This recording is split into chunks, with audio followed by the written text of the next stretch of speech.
경제하는 사람들의 마음을 읽어보는 코너 호모 이코노미쿠스입니다. 세계적인 영어 사전 출판사인 영국 콜린스가 선정한 2021 올해의 단어, 바로 NFT, 대체 불가 토큰입니다. 자, 이 NFT 들어는 봤는데 여전히 이해는 되지 않는 이런 답답함이 있으시다면 오늘 이분의 설명에 귀를 좀 기울여 보시죠. 한국인사이트 연구소 김덕진 부소장 나오셨습니다. 네, 부소장님 어서 오십시오. 네, 안녕하세요. 반갑습니다. 자, 역대 이 올해의 단어치고 네. 최고난이도의 단어가 아닐까 싶습니다. 이 NFT. 네. 들어도 모르겠는데 오늘 이 고민을 좀 해결을 해주셔야 될 것 네, 같아요. 어디 가서 한마디 할 수 있는 정도까지는 한번 해보도록 하겠습니다. 네. NFT라는 걸 일단은 그냥 사전적으로 보면 나와 있는 대로 대체 불가 토큰이에요. 우리가 토큰 하면은 뭔가 가상화폐인가 돈인가 이런 생각하실 수 있을 것 같은데요. 회수권 떠오르는데요. 네, 뭐 회수권 같은 거라고 생각하시면 더 쉽습니다. 왜냐하면 이게 정확하게 표현하면 계약된 계약서 같은 형태라고 생각하시면 쉬울 것 같아요. 그러니까 가상화폐랑 한번 비교를 해볼게요. 예를 들면은 우리가 가상화폐라고 하는 것들은 결국에는 뭐 100원짜리로 치면 우리가 100원짜리가 몇 년도 100원짜리인지가 중요한 게 아니잖아요. 100원이라는 걸 거래할 수 있는, 네. 교환할 수 있는 그 교환 때문이니까 뭐 90년도 100원짜리든 2000년도 100원짜리든 100원이니까 대체가 가능하다는 겁니다. 그죠? 근데 대체 불가능이라고 하는 건 쉽게 말해서 계약서라고 치면 인감 도장이 찍혀 있는 계약서라고 쳤을 때 네. 계약서의 포맷은 똑같겠죠. 둘 다 뭐 3장일 수도 있고 그 안에 모양은 똑같을 수 있는데 그 안에 기록된 것들이 다르게 되잖아요. 그러니까는 뭐 예를 들면 700호 계약서는 뭐 1억일 수도 있고 네. 800호 계약서는 2억일 수도 있는 게 내용이 다르다는 거죠. 그렇기 때문에 대체 불가능 토큰이라는 건 저런 식으로 어떤 계약서의 형태가 될 수도 있고 회수권의 형태가 될 수도 있지만 네. 그게 다른 것과 대체할 수 없다라고 생각하시면 될 것 그러니까 같습니다. 우리가 쉽게 이해하려면 등기부 등본의 뭐 디지털 버전 뭐 이렇게 생각을 하면 될까요? 네, 뭐 그렇게 생각하시면 될 것 같고요. 근데 그것들을 보통 디지털 파일에 이걸 네. 만든 사람들이 일종의 일렬 번호, 그러니까 딱 하나밖에 없다라고 하는 고유의 코드를 부여해 주니까 네. 이게 뭔가 희소성이 있다, 가치가 있다라고 이제 이야기하고 있는 거로 보시면 될 것 같습니다. 그러니까 디지털 자산에 대한 일종의 보증서 같은 개념인데 좀 네. 어떻게 어디에 활용을 할 수 있을까요? 뭐 이- 예를 들면은 이제 기본적으로 내가 가지고 있다라는 것 자체가 예술 작품을 여러 개 가지고 있는 것처럼 소유에 대한 뿌듯함을 얻을 수도 있고요. 네. 두 번째는 이제 거래를 할 때 좀 사용할 수 있는 부분들도 있겠죠. 이런 미술품 같은 거요? 네, 뭐 예를 들면 저기서 나오고 있는 비풀 같은 경우는 뭐 수백억에 팔려서 이제 사람들에게 상당히 뭐 화제가 되기도 했는데 이런 것들이 또 거래가 될 수 있거나 네. 또 이제 최근에 이제 메타버스 같은 플랫폼들에서 저렇게 NFT화되어 있는 디지털 재화들이 그 메타버스 안에 있을 수도 있는 거예요. 네. 그럼 그렇게 되면 일종의 사용성도 있는 뭐 이런 것들도 생각해 볼 수 있을 것 같습니다. 그러면 우리 ET 방송의 한 장면도 네. 그렇게 NFT로 만들 수 있는 건가요? 네, 그래서 한번 제가 직접 만들어 봤습니다. 일단 영상을 좀 보시면요. 저 영상 혹시 기억나세요? KBS의 첫 신개념 방송 때 경제 프로그램 기억납니다. 네, 저기 첫 회 오프닝인데 첫 인사 저 오프닝을 한번 드리겠습니다. 누군가가 저는 사주지 진행을 않을까 맡은 기념하는 이은혜입니다. 의미에서 제가 한번 NFT로 만들어봤어요. 뭐 실제로 제가 이제 만드는 과정을 좀 보여드리면 이런 NFT가 최근에는 이렇게 거래 플랫폼들이 있습니다. 네. 그래서 거래 플랫폼에 이제 국내에 있는 플랫폼인데요. 뭐 예를 들면 저렇게 통합 뉴스룸 ET 첫방, 뭐 네. 그다음에 설명을 쓰는 거죠.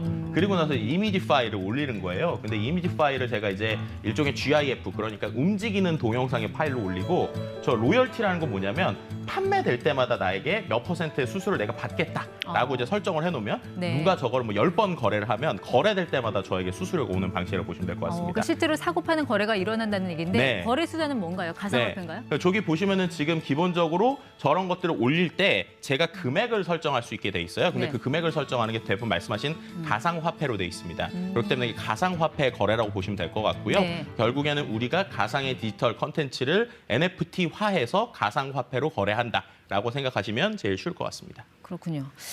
자, 그런데 저 영상은 제 얼굴 그리고 방송은 KBS 건데 네. 돈은 부소장님이 가져가신다고요? 그렇죠. 거래가 되면은 제가 가져가겠죠.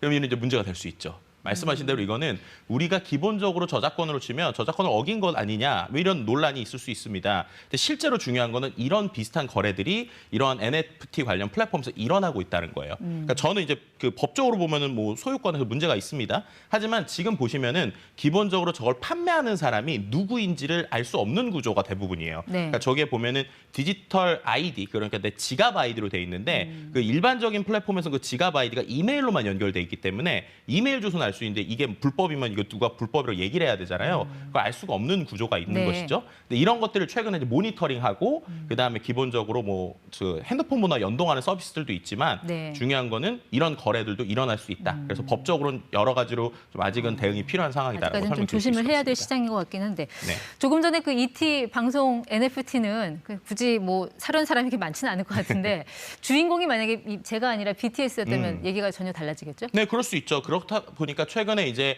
이런 연예인들을 데리고 있는 뭐 연예기획사나 이런 데들이 다 지금 NFT에 뛰어들고 있는 것인데요. 쉽게 설명드리면 연예기획사들이 포토카드라고 그래서 연예인들의 얼굴을 이제 사진으로 만들어서 상품을 팔아요. 근데 이런 것들이 만약에 NFT화 되어 있다.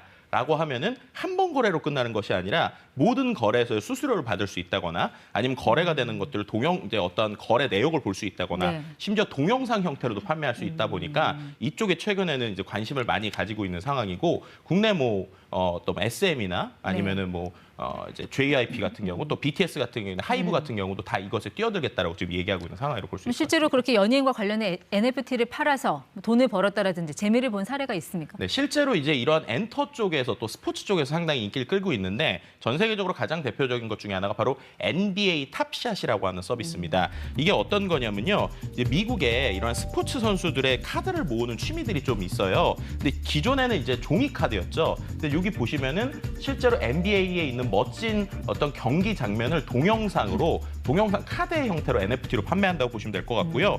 저 안에서 거래되는 거래 금액이 무려 1조 5천억이 넘습니다. 그래요? 네, 그만큼이나 어떠한 특정한 영상들을 내가 소유하고 싶다 혹은 내가 NFT화해서 보관하고 싶다라고 하는 욕구들을 이제 불러오는 것이라고 보면 되실 것 같고요. 그 외에도 뭐 최근에 어떠한 뭐 매트릭스에서 나오는 일부 캐릭터를 NFT로 네. 판매한다든지 아니면 심지어 이제 아기상어 우리가 있지 않습니까? 그것도 이제 최근에 이제 NFT로 나올 것 또 명품들도 이런 NFT에 뛰어들고 있는 상황으로 보시면 될 것 그러면 같습니다. NFT로 거래된 이후에는 다른 분들은 이 영상을 더 이상 볼 수 없게 되는 건가요? 그렇지 않아요. 영상은 볼 수 있습니다. 예를 들면은 MBC에서 무야호라고 하는 이 3초 정도 되는 영상을 실제로 NFT화해서 팔았거든요. 네. 근데 그러더라도 그걸 우리가 볼 수는 있는 것이죠. 이게 중요한 게 NFT라고 하는 건 대부분 다 소유권하고 저작권이 좀 나눠져 있기 때문에 디지털 NFT의 소유권은 있지만 기본적으로 저작권은 네. 원래 크리에이터 것이다라고도 설명드릴 수 있을 것 여전히 같습니다. 의문이 남는 게 얼마든지 공유할 수 있고 무한 복제가 가능한 저런 디지털 파일을 굳이 왜 비싼 돈을 내면서 사려 할까? 이 의문은 아직 여전한데요. 네, 그러니까 이게 뭐랑 비슷하다고 보시면 될 것 같으면요. 우리가 기본적으로 레오나르도 다빈치의 뭐 모나리자다라고 하면 그 모나리자를 그 디지털 복제도 똑같은데 굳이 거기 가서 보려고 하는 게 이게 진품이다, 이게 원조다라는 것 때문에 가는 거잖아요. 마찬가지로 지금 이거의 기본적인 생각은 디지털 모든 컨텐츠가 똑같더라도 만든 사람이 이게 진품이다라고 이제 인식을 하고 인지를 하고 찍어주게 되면 이것은 무언가의 가치가 있다. 라고 네. 생각하는 이 철학에서부터 좀 시작됐다고 보시면 될 것 그러니까 같습니다. 고유성과 희소성에 또 가치를 두면 얼마든지 구매할 수 있는 수요는 있다라고 네. 보시는 것 같은데, 자, 이 NFT가 하나의 투자 상품이 될 수 있다라는 그런 분석들이 많잖아요. 네. 어쨌든 투자 상품이라면 주의할 점이 분명히 있을 텐데 어떻게 보고 계세요? 일단은 제일 먼저 말씀드린 대로 소유권에 대해서 좀 명확하게 보셔야 될 것 같고요. 가짜 NFT들도 많기 때문에 이런 것들에서 레퍼런스 체크는 좀 필수적이라고 보시면 될 것 같습니다. 그리고 이제 기본적으로 내가 이것을 가지고 투자한다라는 관점으로 보신다면 이 NFT니까 무조건 산다라는 생각보다는 이게 정말 투자적으로 가치가 있느냐, 근원적으로 내가 이 상품 자체를 좋아하느냐, 그리고 내가 이게 팬으로서 이 사람들을 응원하느냐처럼 좀 기본적인 우리가 미술 작품을 사고 파는 네. 이러한 고민들부터가 좀 시작되지 않나라는 생각을 해볼 수 있을 것 이게 같습니다. 어떻게 보느냐에 따라서 뭐 혁신일 수도 있는데 약간 뭐 봉이 김선달 약간 그런 느낌도 좀 들거든요. 네, 분명히 이제 보는 쪽에서 분명히 똑같은 말씀해 주신 대로 여러 가지 관점이 있을 것 같고요. 여전히 시작되는 단계이기 때문에 뭔가 내 모든 것을 듣기보다는 실제로 나도 한번 NFT 만들어 볼까라고 하면서 시도해 보시는 건 좀 좋은 의미일 것 같아요. 네. 최근에 나오는 플랫폼들에서는 뭐 무료로 NFT를 만들 수도 있는 것들도 있으니까 시도해 보시는 것도 좀 좋지 않을까라는 생각을 해볼 수 있을 것 같습니다. 결국 뭐 관건은 콘텐츠의 질이 아닐까 싶은데요. 네. 네, 맞습니다. 실제로 이런 NFT가 결국에는 담는 그릇의 형태고요. 결국 그럼 거기에 무엇을 담을 것인가, 그리고 그것을 가지고 있는 크리에이터가 누구인가가 중요해지기 때문에 결국에 이른바 크리에이터 이코노미, 이 창작자들의 경제에서 중요한 역할을 NFT가 할 것으로 좀 보여지고 있는 상황입니다. 뭐 지금 보는 시장이 새로운 트렌드가 될지 그냥 거품으로 끝낼지 뭐 아직 그거는 지켜봐야겠습니다만 디지털 진품 명품 시대가 온 거는 분명한 것 같습니다. 네. 호모이코노미쿠스 김덕진 부소장 함께했습니다. 고맙습니다. 네, 감사합니다.